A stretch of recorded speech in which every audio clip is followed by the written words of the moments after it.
Hi guys, may adlaw kaninyong tanan din ha. Kumusta naman mo? Daghan king salamat guys sa time og effort sa paglantaw sa akong mga videos. Pretty much appreciated you guys. Yan nyo guys oh. Ang aming tanim na saging. Yan nyo guys yung yung katawan.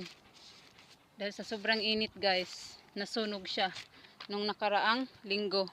Grabe dito guys ang init sa Australia, dito sa bukid guys. Oh, pero naka pa rin siya guys. Naka-recovery pa rin siya sa sobrang init. Ayun. O, malaki na siya guys. Ang tawag pala dito sa saging na to guys is monkey banana. Sinearch ko guys sa sa Google ba kung anong klase ba yung bunga. Ang nakikita ko parati doon sa guys, picture. Yung unggoy guys, nakaakyat dito sa puno ng saging. Kasi binili to ng asawa ko guys doon sa sa city.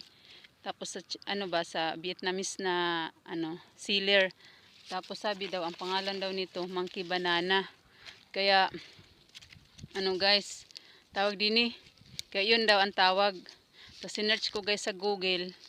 Wala man ako nakikita anong klaseng guys. Banana ba kasi 'di ba yung saging may iba't ibang variety. Ganyan. Hindi ko alam kasi ang nakikita ko talaga sa picture guys, sa images. Yung guys, yung mga unggoy. Yung unggoy ba nakaakyat dito sa puno ng saging. Tingnan nyo guys. Nakasurvive siya sa sobrang init ng panahon dito sa bukid. Oh, yan na siya guys. Sana siya, magkaroon siya ng bunga ba. Kasi dito sa Australia minsan mahal yung saging. Ganyan. Lalo na pag winter time, ganyan. Pag ganyan papuntang guys, springtime, mahal ang saging dito. So, ito na siya guys. Sana makabunga siya para makaharvest ang taga-bukid guys. Oh guys oh. Oh. Oh, tingnan nyo guys yung view dito. Yan ang ala Pilipinas na bundok o ala Boreas. Yan guys, tingnan nyo. Napakaganda guys. Oh. Ito yung property ng aking asawa guys. Dito oh. Dito lang sa bukid. Oh, tingnan nyo guys yung mountain ng Flinders Rangers. Yan na siya guys.